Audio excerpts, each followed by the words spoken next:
गुंडे ने बेहोश औरत को सामान की तरह उठाकर बिस्तर पर फेंक दिया। पहले तो छोड़ो, गुंडा सीधा जवाब नहीं दिया, बस मुस्कुराते हुए कमरे से बाहर निकल गया। और जैसे ही उसने तेलिया जगह को देखा, एक नजर में ही जान गया कि श्याओ में एक नायाब डायमंड है, तो वह बिना देर किए उसे बेइज्जत करने लगा। जब आदमी संतुष्टि के साथ बाहर निकला, तभी उसके बेटे श्याओ शुआई की वापसी हुई, लेकिन उसने एक शब्द भी नहीं कहा। उसके बाद श्याओ शुआई सामने की स्थिति देखकर हैरान रह गया।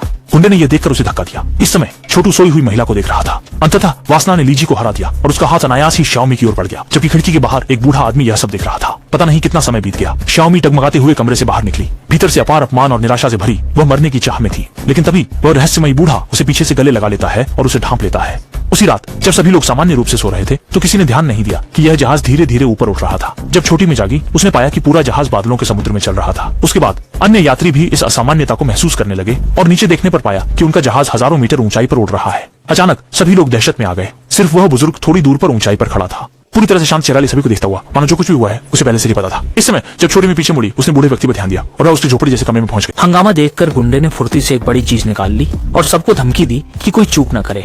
इसी तरह से विधायक ने आसानी से खाने का वितरण हासिल कर लिया। उसके बाद हर व्यक्ति को प्रतिदिन केवल एक चावल का गोला खाने के लिए मिलता था। अगर कोई एक से ज्यादा लेने की कोशिश करता तो उसे पिटाई का सामना करना पड़ता था। जबकि दूसरी ओर कमरे के अंदर गुंडे और विधायक भरपूर भोज का आनंद ले रहे थे, जो स्पष्ट रूप से स्थिति पर उनका नियंत्रण दर्शाता था। लेकिन किसी के पास इसका कोई उपाय नहीं था। आने वाले दिनों में खाने की आपूर्ति 3 दिन में एक बार हो गई और बहुत से लोग अब खाने की स्थिति में नहीं थे, लगभग सहन नहीं कर पा रहे थे। तभी एक आदमी ने एक खाई हुई चिकन जांघ नीचे फेंक दी और नीचे मौजूद लोग खाने को देखकर पागल कुत्तों की तरह उस पर झपट पड़े। यह दिखाता है कि भोजन और आवास की समस्या के सामने लोग कितने अपमानजनक हो सकते हैं। केवल श्याओ मई ही रोजाना उस बूढ़े व्यक्ति के साथ कमरे में रहकर पौधे उगाने में लगी रही। तब तक जब श्याओ मई ने अचानक पाया कि वह गर्भवती है और उसे यह भी नहीं पता था कि उसके बच्चे का पिता कौन है। यह जानकर वह पूरी तरह से टूट गई और अपने पेट पर जोर से मारने लगी ताकि वह उस पापी बच्चे को मार सके।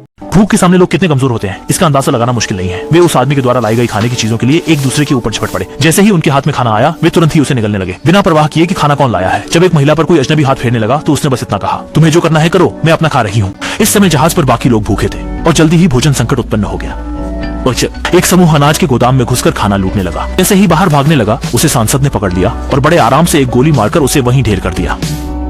जो लोग अभी भी शोर मचा रहे थे, उन्होंने जल्दी से अपने हाथ में पकड़ा हुआ खाना छोड़ दिया। जब सहायक लाश के निपटारे की तैयारी कर रहा था, एक बूढ़ा बिना किसी घबराहट के आगे आया और लाश को अपने कमरे में खींच ले गया। फिर छोटी माई के सामने लाश की हड्डियां निकालकर आग से भूनने लगा। फिर उसे पिसाई मशीन में पीसकर छोटे छोटे टुकड़े बना दिए ताकि उसे सब्जियों के लिए मिट्टी के रूप में इस्तेमाल किया जा सके। दूसरी ओर विधायक को एहसास हुआ कि वह यात्रियों को काबू में नहीं रख सकता, तो उसने खाना फेंक दिया। आखिरकार बचा हुआ खाना बिल्कुल भी पर्याप्त नहीं था, इसलिए उसने हत्या करने का फैसला किया। पहले उसने अपने आदमियों को आदेश दिया कि अनाज गोदाम के खाने को स्थानांतरित कर दे और फिर रेडियो पर सबको बताया कि जो भी खाना चाहता है वह गोदाम में आकर ले। इसके बाद सभी लोग गोदाम की तरफ भागने लगे। तब श्याओ मई भी खाना लेने जाना चाहती थी, लेकिन बूढ़े आदमी ने उसे रोक लिया। जब सब लोग गोदाम में घुस गए, तो गुंडों ने दरवाजा बंद कर दिया और एक ग्रेनेड अंदर फेंक दिया। एक जोरदार धमाके के साथ जहाज पर लोगों की संख्या आधे से कम हो गई। जो लोग अनाज गोदाम में नहीं गए थे, उनका सामना अगले एपिसोड में होगा। विधायक का मानना है कि वे कीट हैं और उसने अपने आदमियों को आदेश दिया कि सबका सफाया कर दे, भले ही सामने वाली सुंदर महिला क्यों ना हो। जैसे ही वे पकड़े जाते हैं, उनके ऊपर कोई दया नहीं की जाती, बल्कि निर्दयता से मार दिया जाता है। ये आदमी अचानक अंदर आ गया और उसने देखा कि एक अकेली महिला अपने बचाव के लिए एक छोटी सी छुरी पकड़े हुई है। गुंडा सीधे उसका कलाई पकड़कर मरोड़ देता है और आसानी से उसे काबू कर लेता है। फिर बंदूक दिखाकर धमकी देता है कि वह खेल का सामान बनना पसंद करेगी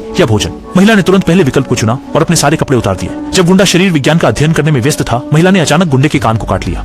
इस समय गुंडा बहुत गुस्से में था और उसने औरत की तरफ चाकू से वार किया और बड़े टुकड़े में चिकन ब्रेस्ट खाना शुरू कर दिया। खाना खाकर वह गुंडा जहाज पर टहलता हुआ घूम रहा था। तभी अचानक बिना जानबूझे वहां से गुजर रही छोटी में का ध्यान उसकी ओर गया और गुंडे ने तुरंत उसे अगला निशाना बना लिया। चाहे छोटी में ने कितनी भी कोशिश की छुपने की, अंततः गुंडे ने उसे खोज ही लिया। मुख्य बात यह थी, इस पल में छोटी मी ने कांपती हुई आवाज में उससे कहा।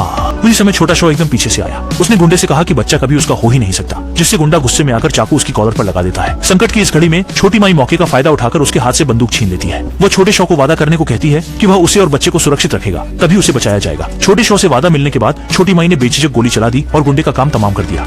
इस बिंदु पर जहाज पर केवल 3 लोग बचे थे, एक बूढ़ा व्यक्ति, छोटी सी सुंदर और छोटा सा सुंदर। लेकिन खाना खत्म हो चुका था और उन्होंने उन शवों की ओर देखना शुरू कर दिया। इस तरह दोनों लोग एक बर्बर जीवन जीने लगे। समय बीतने के साथ छोटा सुंदर मीट काटने की कला सीख गई और अपने जैसे लोगों को खाना अब उसके लिए कोई समस्या नहीं रहा। पूरी तरह से पेट भरने के बाद दोनों ने फिजियोलॉजी का एक और सबक सीखा। इसी तरह काफी समय बीत गया और जहाज के शव जल्दी खत्म हो गए। बूढ़े की पौधे और मुर्गियां अब काफी बढ़ चुकी थीं।